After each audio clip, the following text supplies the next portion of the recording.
Welcome to 132 Problems Revisiting Mormon Polygamy, where we explore the scriptural and theological case for plural marriage.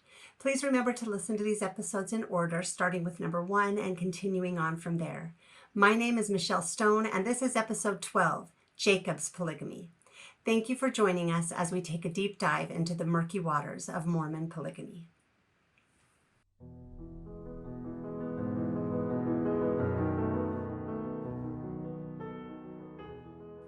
This episode has been a long time in coming. It has been such a challenge. The story is huge. It's been really hard to edit it down to know what to include or what to leave out and to feel like I'm doing it justice. It also is just, it's just a hard story. It's so heartbreaking, and in some ways harder than the story of Abraham, Sarah, and Hagar. Maybe because there are so many more people involved, that there are just more people to suffer and to try to tell their story. So we're going to do our best. Fun fact, something I learned clear back when I started preparing for this. The Hebrew word that means plural wife is the same as the word that means trouble. Tsarah, T-S-A-R-A-H, is defined as adversity, affliction, anguish, distress, tribulation, trouble, and also plural wife. Wow. And from what I have seen, I think that this story is the reason for that. The first time that that word is used in the Bible is by Jacob in Genesis 35:3. So interesting thing that we're going to go on and learn why that is the case. So, okay, like so many other parts of the Old Testament, I have really come to believe that this story is best viewed in many ways as a cautionary tale. Just like with all great literature and history, when we study it, ideally, we can use their examples to teach us what actions lead to what outcomes. So we can choose what outcomes we hope for and try to choose our actions accordingly. So one example, in all the generations of the patriarch stories, there is parental favoritism, which I think is so sad and which always leads to really bad outcomes. That's something that hopefully we can, or at least should, learn. Jacob was both a victim and a perpetrator of parental favoritism. So we'll go back to his parents, Isaac and Rebekah, quickly. They each had a favorite son, which is just so sad. And you'll remember Rebekah's and Jacob's plotting to steal the birthright blessing from Esau, to fool Isaac with the goat, the skin of the kid. That anyway, Jacob pretended to be Esau so that he could receive the birthright blessing. That led to terrible outcomes. It led to complete family division. Esau was so upset by the betrayal and the theft of his blessing that he threatened to kill Jacob. So Rebekah sent Jacob away. She again used some level of plotting, which seems to be her relationship with Isaac, and sent Jacob away. It says she thought for just a few days, but it ended up that he was gone for over 20 years. And the scriptures record the forgiveness-filled reunion of those two brothers, but there is no account of the reunion of Rebekah and her son, which leads me to believe she had likely died. So she probably saw her family divided and never saw her son again, which is just heartbreaking, an important lesson for us to learn. I'll also just note before we get into the story that both Esau and Jacob, those two brothers, were both polygamists with 4 wives each. That brings up some very interesting questions and implications that we will have to save for another episode, because this one is already very full. So we're going to catch up with Jacob in Genesis 28 when he's on his way to Laban's. Likely very low in spirit and seeking divine comfort and insight. He says that the rocks were his pillow. He had a profound dream. God showed him the highly symbolic ladder that's so interesting to study. And he also reaffirmed now to Jacob the same promises that included infinite posterity and other blessings that he had made both to his father and his grandfather. Now, just really quickly, because Jacob in particular, his polygamy is used to explain, well, he needed this infinite posterity, right? We just need to point out again that these promises were made to Abraham, promise of infinite posterity, only to be fulfilled through Sarah and Isaac. The promise was reaffirmed to Isaac with his one wife, Rebecca, and to be fulfilled through Jacob. And then it was again made to Jacob. Another thing it's interesting to remember, this promise was also made independently to Hagar, who as a woman clearly didn't need polygamy to fulfill this promise. And her son only had one wife. We only know of the one wife, the Egyptian, that she chose, with whom he had 12 sons. So we have to be really careful to claim that somehow God needs us to break his consistently repeated commandment of monogamy in order to help him fulfill his promises to us. That doesn't make much sense, especially in the context of all of the people who received this promise. So, okay, we're going to go on, and it is in chapter 29 that Jacob first meets Rachel when he sees her at the well. So after his long, solitary, lonely journey as an outcast, he finally learns that he has reached Laban's home, Laban's family, but even better, he sees this gorgeous girl who he instantly falls head over heels for, and he finds out that she's his cousin and he hopes his future bride. He waters her sheep, and she runs and gets Laban, and he meets Laban and is welcomed into the home with gladness. Starting at verse 16. And Laban had 2 daughters. So this is Genesis 29:16. Laban had 2 daughters. The name of the elder was Leah, and the name of the younger was Rachel. Leah was tender-eyed, but Rachel was beautiful and well-favored. There doesn't seem to be a clear sense of what tender-eyed means. Lots of different interpretations, and it varies also with the different translations. But it does clearly imply some sort of fault in her appearance or demeanor. I don't know for sure what it means, other than it makes her less appealing than her younger sister. So in my mind, I see Rachel as the popular, confident, outgoing, beautiful face and figure, the girl that seemed to have everything going for her. And I see Leah as the far less confident, less assured, less attractive, maybe somewhat jealous older sister who felt like she was in her sister's shadow. That's kind of the dynamic that I imagine from these sisters. So the scripture continues, verse 18, and Jacob loved Rachel, and he said to Laban, I will serve thee 7 years for Rachel, thy younger daughter.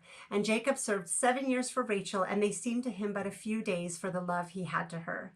And Jacob said unto Laban, give me my wife, for my days are fulfilled, that I may go in unto her. And Laban gathered together all the men of the place and made a feast. What happens next is the plot twist that starts this entire tragic course of events. And it came to pass in the evening that Laban, took Leah his daughter and brought her to him, and he went in unto her. So, okay, I'm just trying to imagine this situation. Poor Leah, who it seems Laban believed would never be able to find a husband, and of course, couldn't remain single and have a fulfilling life in that culture. She was traded out for her sister on what should have been her sister's wedding night. I mean, I can only imagine the conversations or the feelings of both of these girls. Like, Rachel, from everything I can gather, also loved Jacob, and yet Leah was being made to take her place. It's hard to imagine that it contributed to closeness or love between these two sisters. I guess I wonder if maybe perhaps Leah naively was happy for the opportunity to be married and to marry Jacob. So maybe she was a willing participant without having any way of understanding the pain that this would bring for her. And I just don't even know. I have to imagine that Rachel must have wept very bitter tears. This is an interesting story to actually think about. There's a really bitter irony here for Jacob as well. Jacob, who tricked his father by taking his brother's place, is now on the other end of the deception, a higher stakes deception. So it's really interesting how this all seems to be happening. So if we're reading these stories literally, just like with Isaac being fooled into thinking that Jacob was Esau, it's also really strange to think that Jacob didn't know his bride on his wedding night, didn't know it was the wrong sister. The best way I can make sense of that is that the feast that it makes a point of saying that Laban prepared, it must have included much wine, similar to the wedding feast where Jesus performs his first miracle of creating more wine because they ran out. I'm wondering if, the plotting Laban intentionally got Jacob a little smashed. And then, it must have been very dark in the tent. So although it seems very strange, we can let that slide. But in any case, in verse 25, this is hard. In verse 25, it says, "And it came to pass that in the morning, behold, it was Leah." I can only imagine the horror for both Jacob and Leah that morning. Can you even think of Jacob waking up and Rachel in his arms, who he's just spent his wedding night with? It's the wrong girl. And I just can't even imagine the expression on his face. It's hard to see how that kind of trauma could ever be erased for either of them. What it must have done to Leah to see the shock, disgust, and then anger and contempt on the face of her new husband, who she just spent her wedding night with. Man, I think that would probably haunt both of them for the rest of their lives. That would be a traumatic experience. So the pain for both, caused 100% by Laban's awful deception, it's terrible to consider, and I think that it does inform the rest of the story and our understanding of it. So Jacob angrily storms out to confront his deceitful father-in-law, continuing to verse 25. "What is this thou hast done? Did I not serve thee for Rachel? Wherefore then hast thou beguiled me?" And Laban's lame excuse: "It must not be so done in our country, to give the younger before the firstborn." So I've heard that said like, no, this was cultural. Well, if it was cultural, then talk to Jacob. Offer him, would you like to marry Leah as well? It seems to me rather clear that Laban knew that Jacob wanted to marry Rachel and only Rachel. And so he used this deception. Laban, we find out more about his character. He is a very, very selfish, I would say, the more I've studied narcissism, the more I see it around me. I'm like, whoa, Laban was a full-on narcissistic father who cared about himself, and I think didn't want to be stuck providing for an unmarried daughter, so he dished her off onto Jacob. We'll get into that a little bit more. Maybe that seems like too harsh of a rating of him. If so, I apologize. But he continues and says to Jacob, "Fulfill her week, and we will give this also for the service which thou shalt serve with me, even yet 7 other years." So he said, okay, here, just be married to Leah for a week. I'll let you marry Rachel in a week, and you can serve me another 7 years. And Jacob did so and fulfilled her week, and he gave him Rachel, his daughter, to wife also. So let's pause here to ask, was Jacob's polygamy in any way the result of a commandment to live a higher law? Is that the case? Or, as the Bible makes very clear, was his polygamy due to his selfish father-in-law's dishonesty? I think it's very clear. So we'll move on to, let's see. Okay, this is what's so hard, is that Jacob loved Rachel and not Leah. If Leah had just been his sister-in-law, that would have been exactly how it should be. You should love your wife and not your sister-in-law as much. But since Leah was also his wife, it just caused so much suffering. So, okay, another thing that I think it's interesting to think about with these girls, I know I'm sure most of us can think of kind of the painful, frustrating dynamics of sibling rivalry that we grew up in. And, most of us that are parents have watched it play out in our own homes. And sibling relationships can be really difficult. The best thing about sibling rivalry is that it ends. Each child grows up and goes their own way to establish their own perfect life, their own best life, where they're not forced to live every day of their lives in those same dynamics with their siblings. For Rachel and Leah, that was not the case. They were forced into this difficult, and I would say, made far more difficult sibling relationship for the rest of their lives by sharing the same husband. It is just so hard to think about. So, okay, it goes on, verse 30.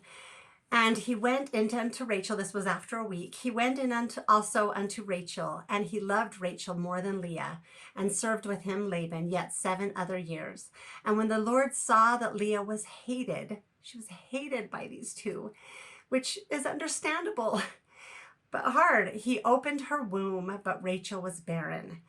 So man, just the pain for both of these girls. And listen to Leah's pain in being the hated wife. Verse 32, and Leah conceived and bare a son, and she called his name Reuben, for she said, surely the Lord hath looked upon me in my affliction. Now therefore my husband will love me. And she conceived again and bare a son, and said, behold, because the Lord hath heard that I was hated, he hath therefore given me this son also. And she called his name Simeon. And she conceived again and bare a son, and said, now this time my husband will be joined unto me, because I have borne him 3 sons. Therefore she called his name Levi. And she conceived again and bare a son, and said, now will I praise the Lord. Therefore she called his name Judah, and left bearing. It is so hard to hear Leah trying desperately to earn Jacob's love.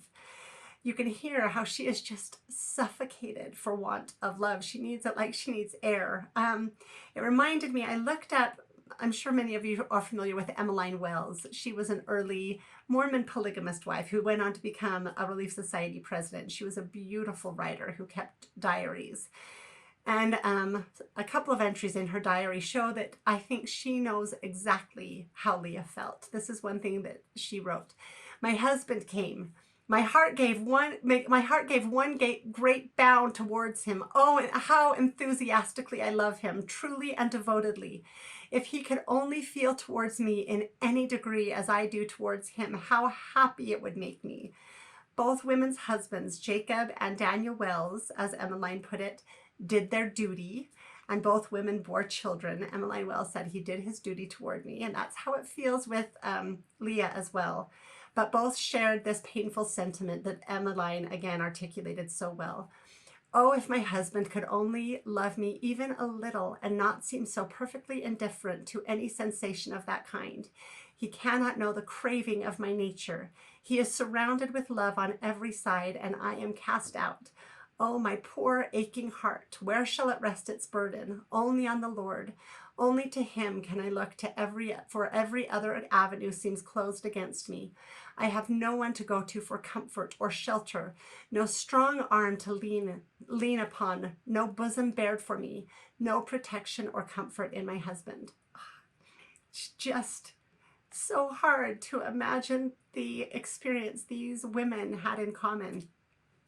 It's a hard situation. So one insight, I just kept feeling like there were things I was missing in this story. And one insight that I had that felt really profound to me is, for me, I think that we can see Leah as an example of the painful futility of trying to earn love, man's love, or especially God's love. I think we too often tend to believe that we must somehow work or perform to deserve love. That is always, as we see it was with Leah, is always a bottomless pit. When we're caught up in this mindset, believing our actions or even our thoughts can make us worthy or unworthy of love, especially God's love, our efforts will always be as painful and futile as Leah's were.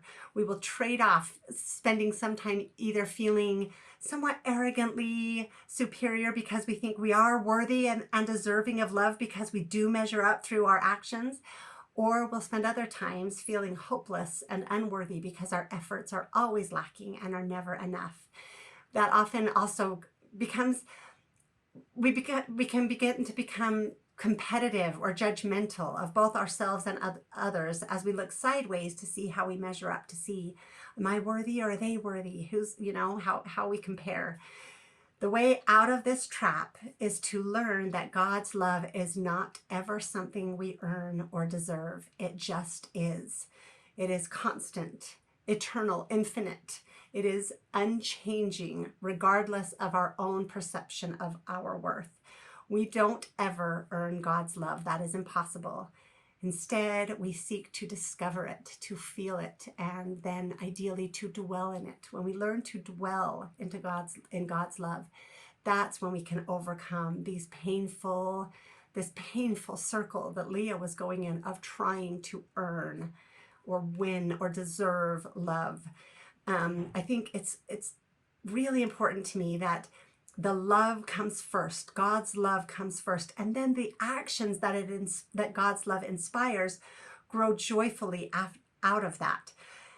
we love him because he first loved us, not the other way around. So if we're ever feeling weighed down by all the things we need to do and that we need to keep working and keep performing to be worthy of God's love, it's good to think about Leah and get that perception changed to where we can say, God, please let me feel your love for me. And then whatever actions God inspires, we're not doing them because we feel obligated or pressured to. We're doing them because we feel inspired to and empowered to, and they bring us joy. And so that's one lesson that I think I was really happy to be able to gain from Leah. So back to the story. Leah was in, so anyway, like Leah, many of us find ourselves in very painful, difficult situations. And I think, we will experience the pain, but the way to have the most peace and joy possible, no matter what life gives us, is to learn to dwell in the love of God so that we're never in doubt of that, so we won't have as much pain as Leah experienced in her experiences. So Rachel was also suffering. This is verse 1 of the next chapter. And when Rachel saw that she bare Jacob no children, Rachel envied her sister and said unto Jacob, give me children or else I die. Even the incredible pain of childlessness was worsened and intensified by polygamy. It made that experience even worse for her. Sarah suffered the pain of childlessness, but she didn't have a sister there having children with her husband. Sarah couldn't even handle it with Hagar. Rachel had to dwell in it every single day with Leah. Hard stuff. And Jacob, who was not able to be quite as long-suffering as his grandfather Abraham when Sarah let him have it, Jacob's anger was kindled against Rachel, and he said, am I in God's stead? Who hath withheld from thee the fruit of thy womb? Jacob, he loved Rachel so much and he wanted to please her in everything, but she was demanding what he had no power to give, and he just couldn't handle that, So we're going to rewind a bit, 2 verses that we skipped over. In Genesis 29, verse 24 says, and Laban gave unto his daughter Leah, Zilpah, his maid for an handmaid. And then verse 29, and Laban gave to Rachel, his daughter, Bilhah, his handmaid, to be her maid. So both of these girls, their wedding present was their own personal servant girl. And Rachel, like Sarah before her, in her desperation to have children, resorted to the same solution to use her slave girl as a surrogate. So verse 3, and she said, behold, my maid Bilhah, go in unto her, and she shall bear upon my knees, that I may also have children by her. And she gave him Bilhah, her handmaid, to wife. And Jacob went in unto her. And Bilhah conceived and bare Jacob a son. Now listen to this. And Rachel said, God hath judged me, and hath also heard my voice, and hath given me a son. Therefore she called his name Dan. Note whose child Dan was considered to be, who named him, who claimed him. Bilhah, both Bilhah and Zilpah never even have a voice in this story. We never even hear their own words, and they certainly could not even claim their own newborn children. And Bilhah, Rachel's maid, conceived again and bare Jacob a second son. And Rachel said, with great wrestlings have I wrestled with my sister, and I have prevailed. And she called him Naphtali. And then the competition revs up and gives Jacob his fourth wife. And Leah saw that she had left bearing. And when Leah saw that she had left bearing, she took Zilpah, her maid, and gave her to Jacob to wife. And Zilpah, Leah's maid, bare Jacob a son. And Leah said, a troop cometh. And she called his name Gad. Then Zilpah, Leah's maid, bare Jacob a second son. And Leah said, happy am I, for the daughters will call me blessed. And she called his name Asher. Oh, so sadly, we are not giving any insight at all into the feelings of Jacob's concubines, the slave women, Bilhah and Zilpah, who were simply used as surrogate wombs to bear children for their mistresses to name and claim. A few people have commented on my episode with Abraham. They've commented to object to my description of Abraham's relationship with Hagar as sex slavery, and the same relationship that's now repeated with Jacob and Bilhah and Zilpah. And so I want to clarify, because I do understand what they're saying. That term could imply that these women were bought and used only for sex and were prostituted out to others in a sex trade. That's not at all what I was trying to imply. So what I am saying, like, obviously these women were not used and prostituted in a sex ring, but they were slaves who were used as surrogates, which required sex. So they were slaves who, with no bodily autonomy or freedom to choose, were given no opportunity to have their own marriages and their own families. They were put into sexual relationships with their master to bear children to be claimed by their mistresses. So it really is a handmaid's tale. That's where that comes from. So while it isn't the worst form of sex trafficking we can imagine, I still think that sex slavery is an appropriate term to call it. It is slavery that involves sex, and it should be abhorrent to us, as are many other things in the Bible. Like, I think that we need to be careful to be looking to excuse it away or say, well, it wasn't that bad. Like, let's actually put it into our own lives and our own day and say, you know, God is unchanging. What is this and what should it be? So, okay, so now back to the story, because the story isn't over. We have been told that Leah left bearing, but from the continuing narrative, it sounds less like she stopped being able to conceive and sounds more like Jacob stopped giving her opportunities to conceive, because she was clearly still fertile. And she had to buy a night with her husband. And what happens next? So this interesting incident with the mandrakes, it just gives us additional, rather, I don't know, confusing insight into both the marriage dynamics as well as the belief system. So, okay, quick info on mandrakes. Thanks to Harry Potter, we've at least heard of them, the screaming roots that are pulled up. If you look in the Bible dictionary, in the Bible, they are only listed in the Bible dictionary under superstition. So they most likely refer to a plant that is called Mandragoras, and that's what we think mandrakes referred to. From this story, I assumed that they were mainly thought to increase fertility, but there actually isn't a strong association between mandrakes and fertility anywhere else, only in this story. So it's only our assumption that that's what it was about. They are toxic and deadly, but in smaller doses, they are psychoactive. So they make you high, although you will be very sick afterward. Anciently, they were very much tied to superstition and magic. In Rome, they were used as an anesthetic for difficult surgeries, or they were also used as the only other biblical reference to them in the Song of Solomon refers to them as an aphrodisiac. So not so much a fertility drug, more an aphrodisiac, which is just really interesting in this story. So, okay, I'm going to link a fun video at the bottom about a guy that is growing mandrakes at Oxford, and he can give you a little bit more history about them. So, okay, you have to forgive me here, but this story seems to be the earliest recorded incident of swapping sex for drugs. So let's go on to it in an unusual way, though. Okay, verse 14. And Reuben, Leah's oldest son, went in the days of the wheat harvest and found mandrakes in the field, and brought them unto his mother Leah. And Rachel said to Leah, Give me, I pray thee, of thy son's mandrakes. And she said unto him, Is it a small matter that thou hast taken my husband? And wouldest thou take away my son's mandrakes also? And Rachel said, Therefore he shall lie with thee tonight for thy son's mandrakes. So Rachel has the power to trade Jacob for the mandrakes that she values.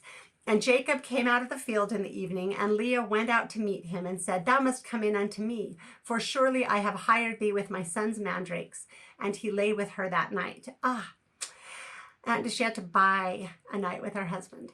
And God hearkened unto Leah, and she conceived, and bare Jacob the fifth son. And still, And Leah said, God hath given me my hire, because I have given my maiden to my husband. And she called his name Issachar. Then Leah conceived again, and bare Jacob the sixth son. And Leah said, God hath endued me with a good dowry. Now will my husband dwell with me, because I have borne him 6 sons. And she called his name Zebulun. Still, after 6 failed attempts, she still is hoping that her performance as a fruitful wife should somehow make her deserving of her husband's affection. And then verse 21, and afterwards she bare a daughter and called her name Dinah. I'm really glad we're told at least about one daughter. Maybe it's the only daughter Jacob had, but I have a feeling we're told about Dinah for other more tragic reasons, so that are hard and we'll get into in a different episode. So she's the only daughter that we hear of. Okay, we don't hear anything more about the mandrakes, which is curious. I just find myself wondering, did Rachel take them? Did she give them to Jacob? Did they both get high? What was their experience? And are we supposed to credit the mandrakes with Rachel's later conception, even though it came years later? Leah had 3 more children in the meantime before Rachel conceived Joseph. So, and shouldn't we give the credit for her conception to God, who opened her womb, rather than a superstitious folk remedy? I don't know how to make sense of this. So, okay, it is an interesting insertion into the narrative, and we're going to move on from it, but it is very interesting. Okay, so finally in verse 22, after years of painful waiting, it says, and God remembered Rachel. And God hearkened to her and opened her womb. And she conceived and bare a son and said, God hath taken away my reproach. There's that word we talked about with Isaiah. God hath taken away my reproach. And she called his name Joseph and said, the Lord shall add to me another son. So her inspiration was already that she knew that there was another son. Despite everything that happened, I cannot help but be so glad that Rachel finally had a child of her own. And clearly Jacob was thrilled. And he, just as happened with Sarah and Isaac, as soon as he and Rachel had a child of their own, immediately all of the other children became far less relevant. The rest, Joseph was everything to both Rachel and Jacob. And at least the one good thing here is that probably because, well, in part because Leah was an official wife, the other wives and children couldn't be abandoned as Hagar and Ishmael were when they now had Joseph, because Jacob was officially married to Leah. She was the first wife. So they at least had the rights of protection and to be provided for and couldn't be excluded. But I think there's a similar dynamic going on of Joseph being the child that Jacob had been waiting for. And again, I feel inclined to be a little slow to harshly judge Jacob, Rachel, and Leah. It seems God was slow to judge them as well. I mean, ideally, they could have handled their difficult situation a little bit better than they did, but they were all victims. None of them wanted or chose to be in this situation. And they didn't have the benefit we do of hindsight. They couldn't read their own story as a cautionary tale to teach them what to avoid. So we do have that benefit if we're smart enough to pay attention and learn from it. And I also, again, want to point out that, like Abraham, Jacob was the victim of polygamy, not the master of it. He was basically, in many ways, treated like a breeding stud as his wives jockeyed for position and competed for his affections. He did not in any way see his children and his wives and children, as a means to demonstrate or increase his power and glory, either in this life or in the next. He didn't, like Abraham, he didn't exercise unrighteous dominion. He seemed compliant, like his wives tell him, Rachel and Leah tell him, hey, I bought you tonight, I get you. Or, hey, go in unto my handmaid. Or like, okay, he did his best to keep all of these wives happy, when really he just wanted his happy, peaceful life with the one woman he loved, Rachel.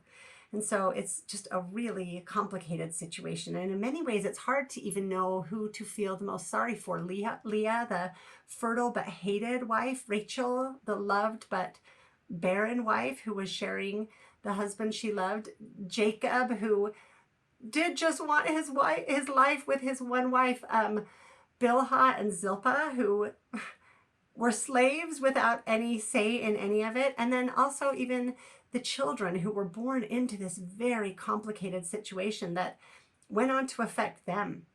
And so it becomes just more and more in the story, it becomes more clear why Tzara is a word both for distress and trouble and tribulation and for plural wives. It's very interesting. It should teach us pretty much what we need to know about Jacob's polygamy, but the story still isn't over. So after being cheated repeatedly by Laban, and then Jacob was, he had been cheated. He goes into it a little bit, and both Rachel and Leah also voice their objections to what Laban has done. Laban just wasn't a good guy. So God finally tells Jacob to leave.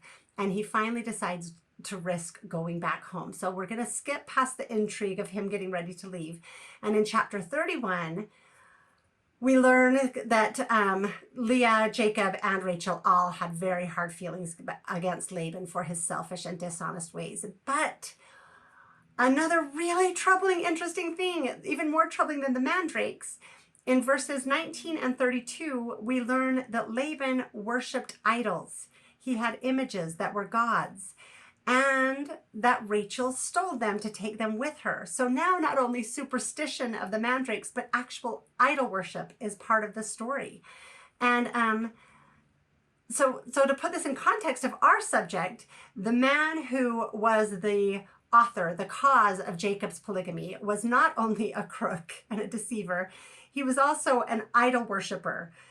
The text doesn't give any indication of Rachel's motive for taking the idols. I can imagine it might have been to punish Laban because she had such hard feelings against him.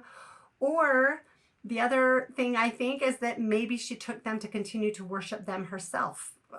We don't know. We just know that she took them with her and hid them from him. Jewish apologists for a long time have claimed that she took them in order to sort of do an intervention for Laban to make it so he wouldn't worship idols anymore. That makes by far the least sense to me in terms of the text. She never seems to have any kind of a problem with his idol, well, for many reasons. But in any case, so we're going to leave that aside as well. But let's please note that in the story of our patriarchs is also idol worship. So, okay, we have that to consider. So Laban, Rachel and Leah's father, angrily pursues them, both because he realized they left and he's angry about that, but he also realized that they took his gods. And so that's when Rachel, her period comes in handy at that point, and she hides the idols so she's not killed for taking them.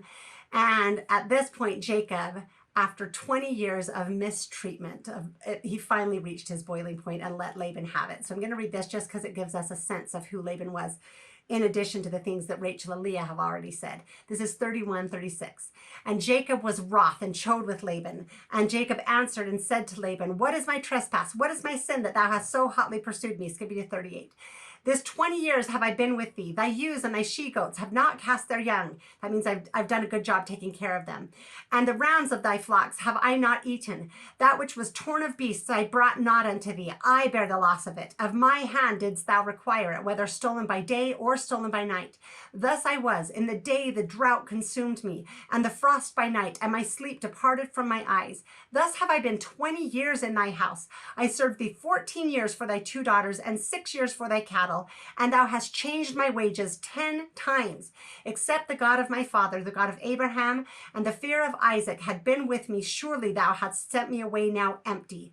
God hath seen my affliction and the labor of my hands." So that's been Jacob's experience living with Laban for 20 years.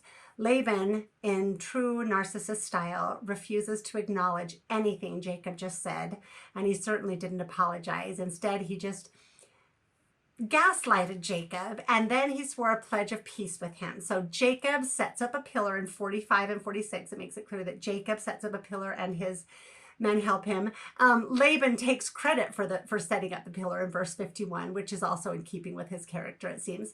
So then Laban had them both make a pledge that neither would cross over the pillar they set up to attack the other. But with this one stipulation: that Jacob not take any other wives. This is verse 50. If thou shalt afflict my daughters, or if thou shalt take other wives besides my daughters, no man is with us. See, God is witness between me and thee. So Jacob, he's having Jacob swear before God that he will not take any other wives. That is interesting. Laban, this is my reading of this. Laban knew that polygamy was not good for women. He could certainly see that it was not good for his daughters. He had seen the tremendous problems and pain that he himself had caused.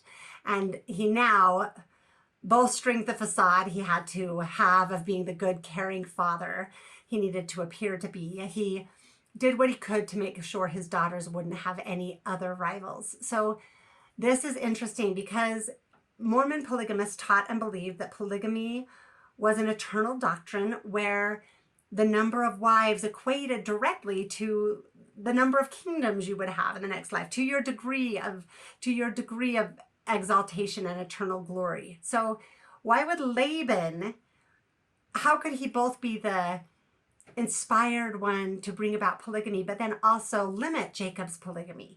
It doesn't make any sense at all. So the clear truth, if we will see it, is that Jacob's polygamy was in no way inspired or instituted by God. He was only a polygamist at all because of the terrible deception that his selfish, dishonest, idol-worshiping father-in-law foisted on him. His polygamy then grew through the desperate rivalry of the two sisters who felt compelled to compete for their husband's love and their own worth as wives. And then that competition sucked in their slaves who were employed as, forgive me, I can't resist, who were employed as weapons of mass reproduction. And in that feudal battle, a mess was created that bore awful implications for even the next generation. So you have to forgive me for weapons of mass reproduction. That I spent so many hours on that, and I laughed aloud when I found myself typing that. So I decided to include it. I hope you liked it. So anyway, okay, we're almost to the end of this long story, but there's one more episode that I think is important to cover. Jacob leaves Laban and goes on his way, and he's going back home. And when he sent word to Esau of his return, he learned, his messengers came back and reported to him that Esau was coming to meet him with 400 men.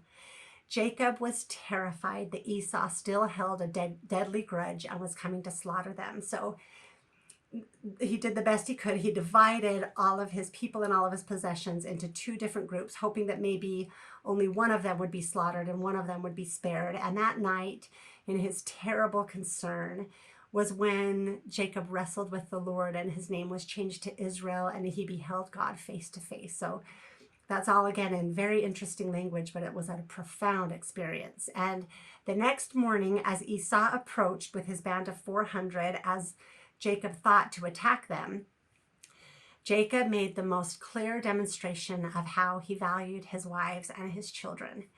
In verse 1, and Jacob lifted up his eyes and looked, and beheld Esau came, and with him 400 men. And he divided the children of Leah unto Leah and unto Rachel and unto the handmaids. And he put the handmaids and their children foremost, and Leah and her children after, and Rachel and Joseph hindermost. So he literally put his wives and children in physical order of who he most valued and who he most wanted to protect. They were physically stood in order of who he could stand to let die first. And that is such a graphic demonstration of how he valued their very lives. And not only his wives were subjected to that, but his children. He had many children who would have very well understood what was happening.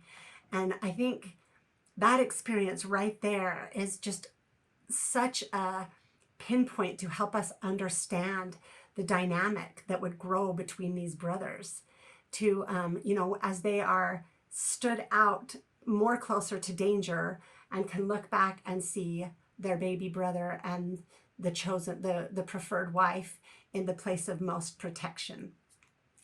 Of course, resentments grew, right? And that would be a really hard situation for them to experience, and that dynamic continued to be their experience every day of their lives. And so so I think that it's just important to consider that as we consider these horrible brothers who were literally, like, it's one thing to say, oh, I want to kill them, but to actually carry it out. They actually committed fratricide only because of, I think it was Reuben that interceded. Did they sell him as a slave rather than actually kill him? But that was what they wanted to do. That is a terrible outcome of this family dynamic. That is really something we should consider. And so just a little while later in chapter 25, Rachel died in child. We're going to move on in the story. Rachel died in childbirth with Benjamin, her second son, who she had been inspired to know that she would have. And this is interesting. She was buried alone. Leah, who outlived her sister and at long last only in death had the benefits of being the first wife by being buried in the family tomb where Jacob would later be buried as well. So I guess it's not surprising that we are not told anything about the deaths or burials of Bilhah and Zilpah. But there is something really interesting about the sons of Bilhah and Zilpah that I think we should consider. So if you remember in the episode on Abraham, as we discussed, I think that was episode 6, maybe, a big deal was made of the covenant only going through Isaac and not through the son of the bondwoman. We read, well, there are many scriptures that talk about it. I'll just read Galatians 4, which goes into it in depth. The last verse of that, verse 31 is, so then, brethren, we are not children of the bondwoman, but of the free. That was a real point of pride for them. It was really important that they were not from the bondwoman. So it seems strange that this ceases to be a problem in this generation. 4 of Jacob's sons, Dan, Naphtali, Gad, and Asher, were born of Bilhah and Zilpah, the bondwomen. Yet they have full representation among the 12 tribes, and they don't seem to be considered inferior. There was nothing I could find that showed that those tribes were inferior. So it again makes me wonder if Sarah could have been a bit more caring and generous and allowed Ishmael to be a brother and share an inheritance with Isaac instead of kicking him out, so that her son would be the only inheritor. I don't see a reason that it had to be that way, because it wasn't that way in a later generation. And so looking at the story as a whole, this whole story of Jacob, the interactions between God and Jacob, which we haven't got into, which really should be the most important part of the story, it is very strange that the main thing supporters of section 132 seem to take from the story of Jacob, which is, the story is so much more expansive than even what we have covered, but the main thing they seem to take is the idea that polygamy is an eternal doctrine ordained and commanded by God. There is simply nothing in the biblical narrative that can possibly support that. And again, so much to contradict it. It's hard to understand how we can believe this. A far more central theme of the stories of the patriarchs, starting with Abraham, was the idea of primogeniture. That's one inheriting birthright son, that there needs to be one birthright son, which seems to me to have begun with Sarah insisting that Ishmael would not share the inheritance with Isaac. I haven't found evidence of that idea before that. A couple of examples: Genesis 9:8, and God spoke unto Noah and his sons, saying, and his sons with him, saying, and I, behold, I will establish my covenant with you and with your seed after you. So God included all of Noah's sons in the covenant and the birthright. And then Doctrine and Covenants 107 talks about Adam, and he gathered all of his righteous posterity and blessed all of them, and they all came into the presence of the Lord and were all given the covenant promises and blessings. So Adam and Noah didn't have this primogeniture idea, and yet I guess maybe in part because of Abraham, or maybe mostly because of Abraham, it became a big part of the world's culture and the heritage. It hung on through centuries of cultures, and it lasted all the way through, even up until the recent monarchs and aristocracies with their inherited lands and titles. I know it was certainly the case in England that the oldest son was the inheritor and the other sons had to join the army or do some other thing. And so I've always been really thankful that America broke away from that idea and claimed what I consider to be far more inspired and advanced ideas of equality and freedom of opportunity, what Thomas Jefferson coined as the natural aristocracy. I think we've all been extremely thankful for that.